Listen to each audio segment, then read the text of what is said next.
One straight line might get you there, but you'll miss the crossings and lose the story.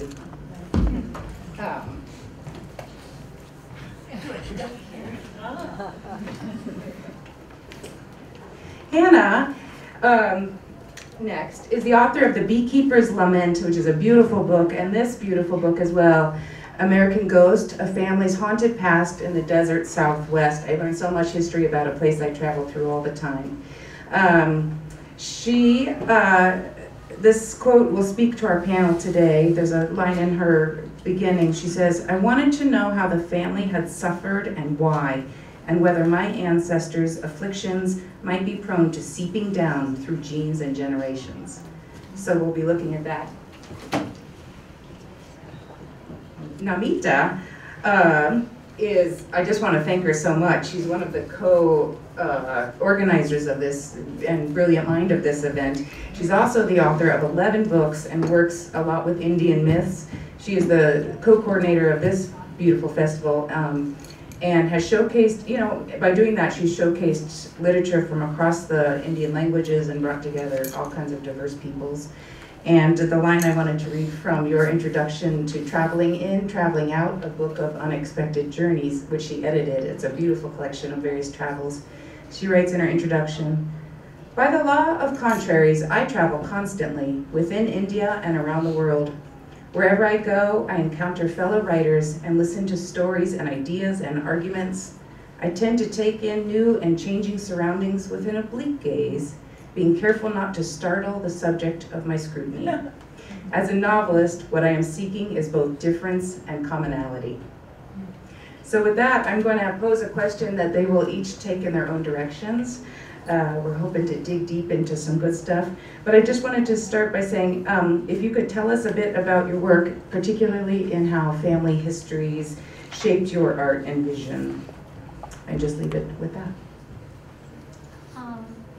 Well, on my part, I experience my fiction writing as the place, you might say, where history, memory, and the imagination meet. It's the convergence of those things.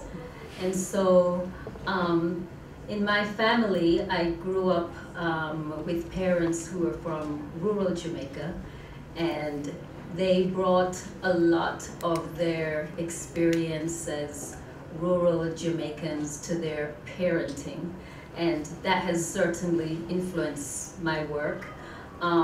Also, coming out of the Jamaican experience, my work necessarily explores the post-colonial experience and also migration and diaspora, those sorts of themes. I like what the Trinidadian poet Norbese Phillips says. She says that when she's writing, she imagines two people looking over her shoulder. Over one shoulder, she imagines an African woman who she calls a Biswa, and over the other shoulder, she imagines an Englishman who she calls John of Sussex. And I think that that's a very interesting and maybe useful way of portraying something of the post-colonial experience. And so she is caught in the middle. So I would say that my experience is of something similar linguistically, but also just in terms of culture. But it's actually very interesting to be caught in the middle because you can actually create something new, and amazing new stories can just catch fire and new ways of being. And so, and that is the place where things converge. So I think that's how I would explain my position. So my family comes from New Mexico, and well, half of my family. It's the half that I write about, because the other, it's sort of an unusual story that my great-great-grandparents were German Jews who immigrated across the Santa Fe Trail to Santa Fe and built a life there, and my father, grandfather, great-grandmother were all born in New Mexico. And the other side of my family, is a more traditional immigration story. They were Russian Jews who came to New York. So I have to say, my two books are very different. My first book was about a beekeeper. It's called The Beekeeper's Lament. My second book was about my family, and also, my first line that I ended up not using, but I sort of regret not using, was somewhere between where the documented world intersects memory and myth, you can find my great-great-grandmother. So it's also, the intersection of history, memory, and mythology. But I guess what the two books have in common is the landscape, is the Western landscape, and I think that family history has really imprinted on my brain in a way that I just want to write about the West and explore these different strange, odd corners of the West. And my family in New Mexico, which is a subject of American Ghost, my most recent book, and this migratory beekeeper in California and North Dakota don't have much in common, but they're really united by the landscape of the West, and I think that really comes from my family history. It's fascinating what you said about landscape, because a lot of my writing is also obsessed by landscape.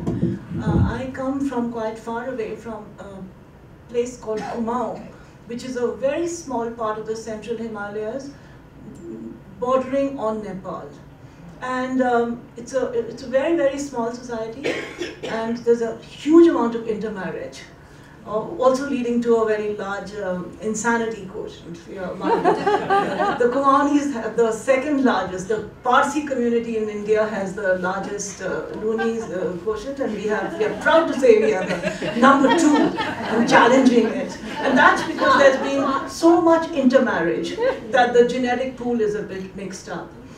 And I grew up there, and I have a deep love for the childhood memories I have of a beautiful landscape, which is no longer beautiful, which with tourism and construction is actually now quite ugly. And for the strange society in which I grew up. And so I have written 12 books, and they about equally divide into about 4 books set in the mountains, where I'm obsessed by the landscape and the memories, and 4 on Indian myth, and 4 on contemporary India. But I keep returning to the same landscape all the time. And the place where the memories worked out was this book. It's called Mountain Echoes, and I did it about 20 years ago. I had a grandmother who I loved dearly and 3 aunts, and they were all in their mid-70s then. So I got people to go with tape recorders and record oral histories, oral biographies of themselves and their memories of their mothers. So it was of change within the household. And I've just reissued this. It has just come out again, because they are no longer alive, any of them, so with introductions from their grandchildren and things. And the interesting part is that of these people, of my close relatives, apart from the insanity thing, there's a huge number of writers in our family. And it gets very difficult because I program festivals. I program this and the Jaipur Literature Festival and the Bhutan Festival and something in South Bank, London. And I keep getting cousins over, aunts and cousins and nieces, and people say, you're being difficult, how can you get your relatives in? But I just have so many writers, and you throw a stone. And so it's both a privilege, but it's also very difficult, because all of us are actually using the same material. So it becomes very cross-referential. And in this book, for example, one of these ladies, there are 2 of them. One is a famous poet, and one of them was India's she was called the Barbara Cartland of India. And she wrote 52 novels which were absolute bestsellers of a very, she's still, I mean, many years after her death, she's remembered, each of her novels is remembered intensely. And one of them is her memoir. And one of the novels, The Book of Shadows, is lifted in the sense that a lot of it seeped through. And every time her daughters talk to me about this, they say, yes, you used our mother's memories. So what I'm trying to express is that in a small community, the nature of memories is very porous. And 3 people may remember the same thing differently and write about it differently. And in a country of 1.5 billion people, it's a strange thing to have this little small community where I come from and which I acknowledge as the source of my inspiration. It's interesting, in my family, my my great-great-grandmother, who I wrote American Ghost about, has also been, I guess she may be our collective muse, because I have a number. My mother is a poet. She's written poems about her. There's been a lot of family histories. I have a cousin who wrote, a third cousin who wrote a children's book about her. And then she's also been the subject of novels by people who aren't related, not to mention all the, she's supposed to be a famous ghost who haunts a hotel in Santa Fe, so she's also big on the internet. And unsolved mysteries and that sort of thing, but it's amazing how these themes come back through families and then spread out from families. Thank you for that. I want to ask a bit of a philosophical question. I think what we're all interested in the end, is who am I and what am I going to do about it? And so I think that we have a sense of who you are and who you come from, but I guess my question is, and how do we move that towards the future for your own most fulfilling life or work, or towards a life on the planet? And I'm really asking a very big question of humankind. Who are we and what are we going to do about it in that largest sense? And how do you use your past to project yourselves into the best possible life-fulfilling future? That's a good question, and I'm reminded of this word from the West African Akan language, Sinkofa, and Sinkofa means that in order to move forward, you need to go back to the past. And the Sinkofa symbol is of a bird, and it's looking back, and it has an egg in its beak. And the egg symbolizes the future. Maybe some of you in the audience might be familiar with the film Sinkofa. It's about an African-American woman who goes to West Africa, Ghana, and she goes to the door of no return, the place where the slaves left and embarked on the Middle Passage. And so, speaking about the past, I feel that as a writer, there are various ways in which, I must go to my door of no return, whether that's slavery or something else, family histories of various sorts. But going to that door can be healing, and you retrieve something, or you make sense of something in your past, and you're able to move forward. And hopefully, as you move forward, you help others move forward with you as well. So that's the way in which I use my past and maybe help project it into some sort of future, which hopefully is useful. Yeah, beautiful. Thank you. So when I was writing American Ghost, I didn't really know where to begin. I was trying to sort of exhume my great-great-grandmother and try to find out who she was as a person, not just as this sort of mythic figure. And one of the things I stumbled upon well into my research was a diary that my great-grandmother had kept. And she was 21 years old. It was only 2 years of her life. It was 1891 to 1893. And she was traveling through Europe with her mother and father and sister, trying to get her mother better, because her mother was very depressed and had these sort of collapses. And they took her over to Germany and gave her a hysterectomy to treat her depression. And then, which they did then. And so, but there wasn't a lot, there was not that much about Julia Staal, my great-great-grandmother, but there was so much about the world they lived in, and it was just, she was 21 years old. She was always talking about the young gentleman she saw along the way, and it just sort of reminded me in a cringy way of my own diaries at that same age. But she collected silver spoons, and she would describe her dresses, and I just felt like, I just got so immersed in her world, and then I was reading lots of newspapers from Santa Fe around the same time. I just felt like I could, reach out and touch the past. And so, in this very small story of this young woman and her mother in New Mexico is the much larger story of Jewish immigration, of conquest, of the sort of chicanery and land grabs in the Southwest. Julia's sister, my great-great-grandmother's sister, live long enough to die in the Holocaust. I sort of learned this in my research. So there's these larger issues that sort of the ways in which the past sort of informs and educates. But what I think I really took away from it was the sort of smaller personal lessons, which was learning about all these different ancestors and how they dealt with how they confronted the tragedies in their lives. And some of them, Julia, my great-great-grandmother, was not someone who was well suited to life on the frontier, maybe to life in general, and it was difficult for her. And then there were other, my third cousin, twice removed, kind of people who just took life by the horns. And so I felt like, in many ways, I looked at their lives that were completed and thought about the ways in which the past can illuminate the future, and sort of when you think about all the things you're going to be confronted with in the future, how you move forward. So it both, it taught me the big historical questions and a lot of personal lessons as well. You were talking about what books can teach us. I'm naturally an anxious and pessimistic sort of person, and I'm also very skeptical, so I'm hesitant to answer that kind of thing. But at the same time, there was one book that transformed my life. I'm very, in all the other books I've written, I've kept a detachment while writing them, as much as any writer can. But in around 1995, about 20 years ago, I lost my husband.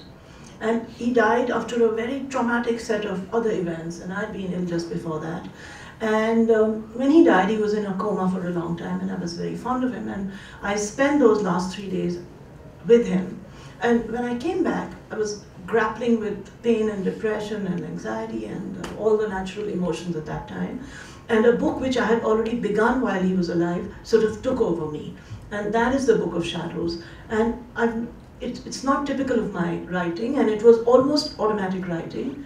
And it was as though I was accessing all kinds of psychic phenomena.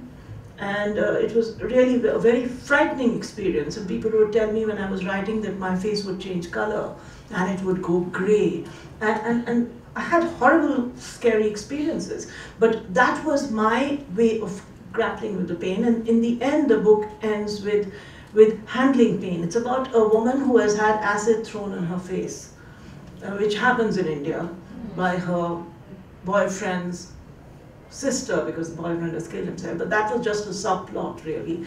But the core of it was all kinds of voices came to me, again in the mountains, and the book ends with an acceptance of pain and a handling of pain. I mean, I have not brought the book with me, I left it in the hotel room, but it says, somewhere in the beginning it says, sanity is like nail polish, it chips easily, and too long a use can cause a yellowing of the nail. So it's about disruption in the beginning. But in the end somewhere it says, pain is a habit, pain is an orientation. It can be left behind. And it was really the book which was the physical means by which I became a stronger person. So it was very important to me, that book. What beautiful answers. I'm all over. I have other questions all lined up here, but I don't want to be greedy, so I'm actually going to... we have plenty of time. We're okay on time? Yeah. Okay. Well, I wouldn't mind asking something just very overt. I sometimes think we're afraid to ask questions that are so basic that you feel shy asking them. But I just want to know if you believe in spirits, and how do you define that? Yes, I believe in spirits. Makes me smile because in Jamaica we call spirits duppies. And I feel that duppies, D-U-P-P-I-E or D-U-P-P-Y, yeah. Duppies are very much a part of the Jamaican psyche, I feel.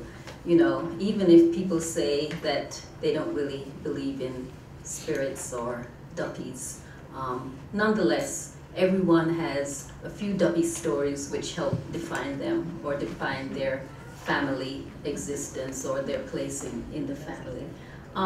Having said that though, I feel that maybe, yes, I believe in spirits, and I feel that we can, maybe spirits exist on various levels or different ways. For example, there's a way in which ancestral spirits can just inhabit a legacy or a story.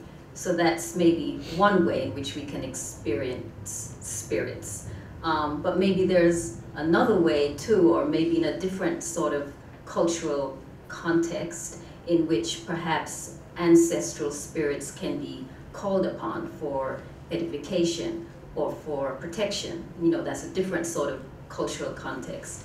And then there's another context, more in the Duppy context, in which the spirit is a physical presence.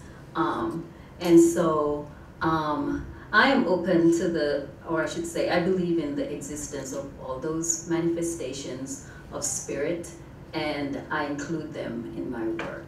So, not the sort of thing that you go around saying to everybody. You know? I ask my students this question sometimes: do you believe in ghosts? And at first they're taken aback, so good question. Yeah, it's funny. So when you write a book about a ghost, you get asked that question a lot. And I've never really been able to formulate a very good answer to it. And I think in part it's because I was trying to write a serious book of history, and when you write about a ghost, that's just, it takes the serious out of anything you do. So I guess where as I was thinking about this question yesterday, I thought, I guess my sort of honest answer, not trying to be serious, is sometimes I do and sometimes I don't. And I've heard, I've sort of grown up in a rational family. We're not religious in any way. There's not a lot of spiritual stuff. People get freaked out if you even talk about feelings. And I'm a journalist and a historian, and my instinct, a science journalist is where I started. My instinct is to question everything and find rational explanations. So that's where I come from. But then, in writing this book and promoting this book, the stories I've heard are amazing. I've heard so many incredible, creepy, goose flesh raising ghost stories, and some of them are just, they're from people who say, I don't believe in ghosts, I've never had an experience before, but this crazy thing happened. Often with Julia Staal, with my great-great-grandmother, but people will just write me and tell me other ghost stories they've had. And some of them seem sort of silly, but a lot of them seem very real. I did have an experience while researching the book that I don't know if it was real or not, but I can't say to these people, you're crazy, you're not serious, you made this up. I have to trust that they saw what they saw. So I guess, where I come down is that whether they exist or not, ghosts are incredibly powerful presences because they connect us to the past. And it doesn't matter whether they're real or not. They when you're in this old house and you feel something, you start thinking about what happened in that old house. And I think that's such a remarkable connection to history that it really doesn't matter whether they exist or not, because the past itself is so powerful in how it speaks to us and haunts us. Well, I'm not shy to say that I do believe in ghosts and spirits, and I believe in several dimensions. And the psychic is just another dimension, and even within the psychic, it's like another room in a house. And I also, from my observation and the books I've written and what stories I've heard, just like that, because if you write a ghost story, then you get a lot of ghost stories coming in. And I've seen that about the most dangerous thing is when you forget that this is the dimension you live in, and this is where you have to operate. And if you get caught and seduced by the glamour of other dimensions, you're in deep emotional, psychic, and pragmatic trouble, because in the end, we have to live out our lives at this very material level, But having said that, I'm from India, and they are both from very different backgrounds. And in India, there's no contradiction between being an extreme rationalist and believing in ghosts, because in India, everything you say, the absolute opposite is also equally true. And this is a culture where some great astronomers believe in astrology. I mean, it's normal to have astronomers also believe in astrology and so many things. So I'm not ashamed of the contradiction, and I don't get spooked out. I'm never afraid. Anywhere I go, I can say with confidence, I'm not afraid of ghosts or hauntings, or I'm afraid of the normal things. I mean, lifts getting stuck and things, but not of psychic stuff. And my first experience of a ghost was very interesting because it was in the mountains. And I remember it so clearly. We had a beautiful house facing a lake, and there was a bench I used to sit in the evening and watch the lights come on. And there was it was a colonial kind of house, so there was a tennis court and 4 steps leading up to it. And suddenly I saw a cylinder of light about this high, green light, and it was gliding past me. And I got quite terrified at that time. I must have been 11 years old. And then I watched it climb up those steps. And I remember watching intensely to see if it would glide up or walk. Because that would have, and to my surprise, it actually climbed up. It went step by step by step. But that sort of contradicts, or I don't know, because later I came to know that what I had seen, it was something quite common in our hills. It's called a toile. And it's like a will-o'-the-wisp, and it's something to do with phosphorus and sulfur. And I mean, it's often cited, this kind of thing. But I would have expected if it was this kind of thing to have glided up and not, But That's a great story. And I believe most of all in synchronicity. That's what, when things happen with all kinds of unexpected details that make you think that this is not the usual random mess of life, then you think, what's happening there? It strikes me as beautiful that there's such a diversity of answers with that. And I grew up also in a family that, no spirituality, no ghosts, and it was difficult for me to grow into even the possibility. So the cultural differences of how you're being raised and whether or not you're even open to thinking about it is, but we're all connected in our yearning for it. I mean, and looking for wisdoms from that. It just strikes me as interesting what a variety of experience, cultural and social. In my book, that we all want the dead. We want so much for the dead to speak to us, and whether that's through history or through ghost hunting. I went ghost hunting up at the Stanley Hotel in Estes Park, and with just all these people who were desperate to see a ghost, and they had their EVP recorders and their electric EMF. Everything was an acronym and EMF meters, and they just this is an old place where dead people once walked, and they just want it so badly. And whether or not we believe in ghosts, that's we believe in history or seeking that connection. And I read on the net that the Boulder has 2 resident ghosts, or some resident ghostly. And I was very glad that I had come to see St. Julia doesn't have any, so yeah. Wonderful.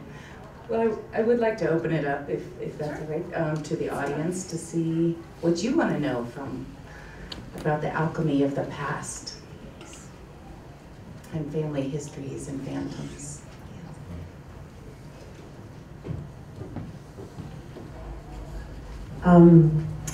I think I'm going to ask this sloppily, but it's the who am I question, Laura. Someone mentioned it 2 sessions ago, and I'm thinking about how who am I, as an American asking it in my culture, has a whole different set of pressures on that question. So if I excavate my past, it's really only been to inform my own psycho-emotional terrain so that I can sustainably function in this culture. And so I'm really curious if there are cultural differences in that set of forces in putting pressure on that question or formation of self and excavating past inside of that. I'm really curious if other countries have imported American narcissism. I'm really curious. I will say, and I'm really curious, both of your, culturally, we come from such different backgrounds. So I, in researching my book, really got immersed in the world of genealogy. And I'm curious whether it's a real American passion, because we come from, I met this woman who had met Julia's ghost in the hotel and was also a genealogist, and she started researching my family, and she traced the waspy side of my family back to, you know, the Dutch coming to Brooklyn in 1660, and she traced my entire family. And for Americans, I mean, there's so much intermarriage and there's so much cultural mingling that stuff gets lost really quickly and easily, and it's such a new country. And I know Jamaica, with the legacy of slavery, I'm sure is an entirely different dynamic. And then in India, where your intermarried, inbred line goes back I'm just the exception millennia. Everybody there is not. But would you like to tell us, Marcia, and then after? Yes, I think that maybe this urge to figure out where you're from, your lineage, is that what you're asking? No. What are the pressures on that question? Mm-hmm. What are the cultural pressures on the question, who am I? Mm-hmm. From a non-American culture? I mean, Right. I want to say that in the Jamaican context, you know who you are in various ways.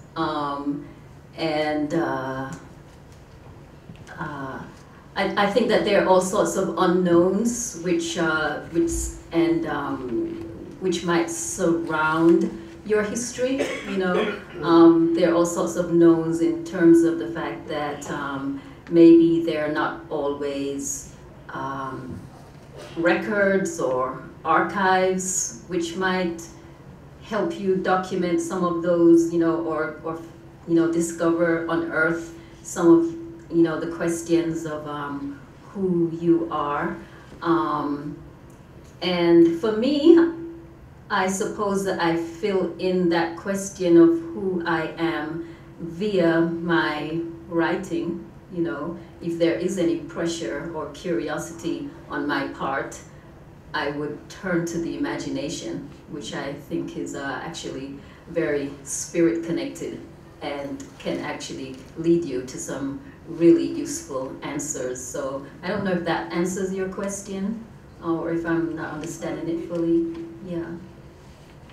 Should I tell you about, I'm not confused at all about who I am, and many of the people around me are not, but I'd like to tell you about India and what the confusions are, which is that up to now we were and still continue to be a very caste-bound society. So who you were or who you are depended on where you were born, in what sort of caste, family configuration. And there were huge amounts of family records available. Every pilgrimage spot, if people went there, and even now if they do, they'd get generations of records of people visiting there. But we are the youngest country in the world with billion plus and more than 54% of them are under 25 or something. I mean, it's the youngest population in the world, and these are people who want to forget who they are. They want to break out of these caste barriers, these expectations of family and things, and redefine themselves. They are not into American narcissism because the pressures are so intense of survival and success that they are just shoving and pushing in the bus and studying and working hard, and they don't question, they don't waste their time. I mean, in their context, I'm not saying it's a waste of time, but within their situation it is. So they are just ruthlessly getting on, and they are very focused. But they have families who are trying to hold them back and say, you're a woman, you're a Brahmin, you're a Dalit, you're a low caste. So they are always trying to be slotted, and therefore a new kind of bestseller novel has in fact come up, which is trying to tell them who they are. It's the generational novel by young writers like Chetan Bhagat, who sell in millions in India now. And there are lots of bestsellers happening. One are about young people by young people. And young people read them to figure out who they are, because they are not what their parents think they are, or what their situation thinks they are. And the other ones are easy forms of myth, you know, myth made into a sort of science fiction, because they want to also remember who they were. But they don't want to remember it in the garbled histories they are getting. They want to reinvent both their history and their future. If come to America. Thank you. When you write about, I'm not sure if this is going Yeah, it is. Okay. When you write about the past and your family, you're obviously not the sole owner of that. There's other people who've shared that history, shared your family. I'm curious, it seems like when you're writing fiction, it opens up, worlds of creativity. When you're writing about family and past, do you feel some certain responsibility? And do you ever hear from folks? It sounds like everyone's writing in your family. Do you ever hear back from your family about either good or bad about how they think you've handled a certain aspect that other people are tied to? Well, I write fiction, so that gives me a lot of leeway. However, I have noticed that there's a tendency, if my family reads something, no matter how different in my mind it is from our family situation, they'll still think that it's about them. Even if it's set on the moon or, they'll still think, this is us. So, as a writer, I feel that there's a way in which you cannot escape that, because people who know you are looking for themselves in the work. That's been my experience. So, as I mentioned before, that there's a lot of people who've written about Julia Staal, and I was sort of surprised when I stumbled. So she had 7 children who survived to adulthood, and only 3 daughters who reproduced, but they reproduced pretty plentifully. So I have a lot of 3rd and 4th cousins who, and I was as I started researching it, I was sort of surprised to find that they thought that she was their great-great-grandmother was a ghost. I felt like she was all mine, and other people were writing about her and had. Anybody, you don't have to be related to her to write about her, and they had every right to do so, but we all sort of, one of the things I write about in the book is how so many people come at her life from their own perspectives, and I wrote about her, the first article I ever published as a journalist was in the Village Voice. I was 24 years old, and I wrote about how Julia was kept down by the man, like her mean husband, and and I came back to Julia's life much later after I had kids of my own. I was married to a nice husband, and the story, I interpreted it in a different way. Motherhood was hard on her, and growing old, and going through all these different milestones that I sort of went through with her. So I think in my family, everybody sort of brings their own place and time and obsessions to this sort of blank tabula rasa that's Julia. And in terms of the feedback I've gotten, I would say most people in my generation have really liked it. I think some of my aunts and uncles and cousins who are more attached to because the family doesn't come out looking like the leaders and the great pioneers that we once thought they were. They're all insane, suing each other. It's not sort of land grabbers, this, that. So I think that there is some sort of wounded feelings among that I tarnished our reputation among the older generation. There's a branch of my family where they are all writers, and they have had some intense fights among each other where some people never talked to each other till they died but I have not had that problem because this book is in their own words. So, and whenever I use somebody very close to me, my family or somebody, as the base of a character, of course the character gets on their own life, but usually I just switch the gender. So I mean, a man and woman, and a woman to man, and then you can do what you like. Common technique, I think, among writers. Anybody else?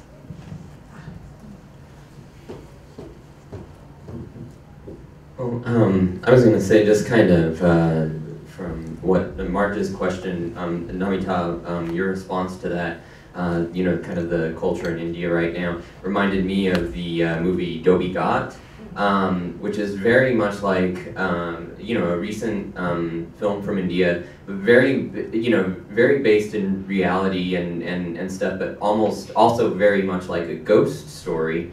And in one sense, kind of what the person who discovers a woman's past, and she passed away, is kind of revisiting this stuff through a VCR, through a videotape, and kind of watching the progress of how this woman passed away, and it's very much based in kind of the problems of the culture. So it's very interesting to hear you say that kind of the youth that is in India is kind of you know, grounding their drives and everything like that in the future, and how they can really kind of build a new identity for themselves. And this story kind of expresses that in kind of the discovery of a past, the discovery of India's recent past almost as well, in something along the lines of a very ghost story kind of tale. I've heard of the film, but I haven't seen it, and I don't want to generalize about so many people, but I'd say that a lot of Indian people of a certain generation are in transition, and they're also suffering amnesia. They are forgetting, and it's a willful amnesia, and it suits them, so I have no problem with that. Do we have time for one more question? Does anybody else have a question for our speakers? One of you mentioned something about the value. One of you mentioned something about the value of imagination versus perhaps mere history or what's been written down about something. And imagination is perhaps better at communicating what you'd like to get across. But if you're dealing with a memoir or something that should be fact, how do you deal with that? I guess that's me, the nonfiction writer. I struggled a lot with, Julia Staal was a woman of the 19th century, very cloistered, you know, even for a woman, a 19th century woman in the sort of domestic sphere, she was really reticent. She was not out in the world the way her husband was. So I really had to, you know, I sort of ended up, I circled her, and I found this diary, which was wonderful, but it didn't mention, you know, Mama was mentioned 4 or 5 times in it, and a lot of newspapers. Her husband was a big man about town, a county commissioner. He was the richest man in New Mexico when he died, so he was quite well documented. So I ended up having to fill in, you know, there are a lot of gaps around her life, and again, as I mentioned, I'm sort of a real facts-based person, even though I just wrote a book about a ghost. So I was not comfortable. I did speculate from time to time. I found that in the diary, it's mentioned that she went to Germany to see Dr. von Olshausen. And so I looked him up on the internet, and lo and behold, he's a pioneer in women's reproductive surgeries. He performed the first modern surgical hysterectomies. And so I was willing to speculate in that respect that she probably, and I also knew that they treated mental illness in women with hysterectomies at that time. So I was willing to make that leap. But there's a lot of times when I wasn't. And I ended up, I guess because I am I'm comfortable saying I don't know. I didn't know the answer to that. And there's Bertha, my great-grandmother, wrote in the diary about a dreadful accident that Julia had gone from spa to spa trying to heal herself. And at the last spa, something happened, and she said, you know, it was a dreadful accident, and it was so horrible, I can't even talk about it.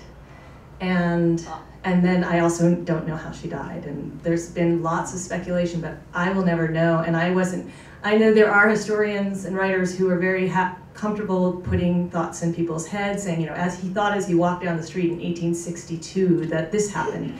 And that always, and you know, people, you know, Eric Larson, who does amazing documentation, but that always gives me the creeps, because how does he know what that guy was thinking in 1862 walking down the street? So I just didn't do that. My way around it was just saying, this is what I know, and then I guess I got somewhat postmodern with it. Just, you know, that was part of the story, and because I was writing about a ghost story was the way myth and history intersects, and there are just some things you can't know, even in much better documented lives than Julia Staub's. So I just sort of played with that in my own writing. I'd like to tell you about the most fascinating book I've ever been involved in. And I'm also a publisher, so I've just published this book in India. And it's called Clever Wives and Happy Idiots. And it's a book that, in this mountain place that I came from, there are a lot of folk tales we all grew up on. And when I had a German translator who said, I know all about Kumaun. So I said, how? And he said, I've read folk tales of Kumaun in German. Then I met a Russian person who said, oh, I know all about Kumaun. And I said, how? And he said, I've read folk tales of Kumaun in Russian. So then I tracked this book down, which was written in 1875 by a Russian spy and ethnographer who had come there as part of the great game to spy, but who also, because of the Grimm's fairy tales and the fashion those days for folklore, he recorded all the folk tales. And he published them in Russian. Tolstoy read them. They were in his library, and then they were sort of forgotten and they were floating around. So we got them translated again into English. And I found, to my great surprise, that many of them were stories which I had encountered in my childhood. And also, most of the folklore that one reads, has a sort of a moral fable sort of end to it. But these stories were so savage, they had absolutely no ethical or moral compass. They were just about lying, deceit, survival, and good luck. It was such fun because it was just not that long ago, but it was so long ago because everything there has changed so much. And here, so it was like a fly in the amber, you just got the stories as they had, and they've been recorded because he was a proper folklorist. So he recorded them, he didn't add to the imagination. And the person who translated them, quite by synchronicity, the day I was wanting to do it, I met this lady who was a Russian expert in America and a folklorist. So she's also translated them, taking no liberties. So sometimes the stories just end abruptly, and you feel the person who's telling them has said, oh, it's getting dark, I'm walking home. And it's been such fun just to remember how stories travel. I mean, these stories have traveled from the Central Himalayas to Russia, to Germany, and back through English to... So stories just have their own momentum and their own life. And whether they're true or not, they connect us. Yeah, when these stories that come from the past, they connect us. Like, these are true stories in the sense they've been made true by all the recordings and re-recordings. So in the beginning, they're just an imagination. And to that, I'd the thing I love about being a fiction writer is that you don't have to apologize for your imagination. And if you try to censor your imagination, then you cease to grow as a writer. So, there's so many forces in society which would want to censor you, but I think part of being a creative person is taking risks and allowing that imagination to be unleashed and see where it can take you, and then interesting things happen. Well said, and what a beautiful way to end the beautiful words. So, thank you so much to our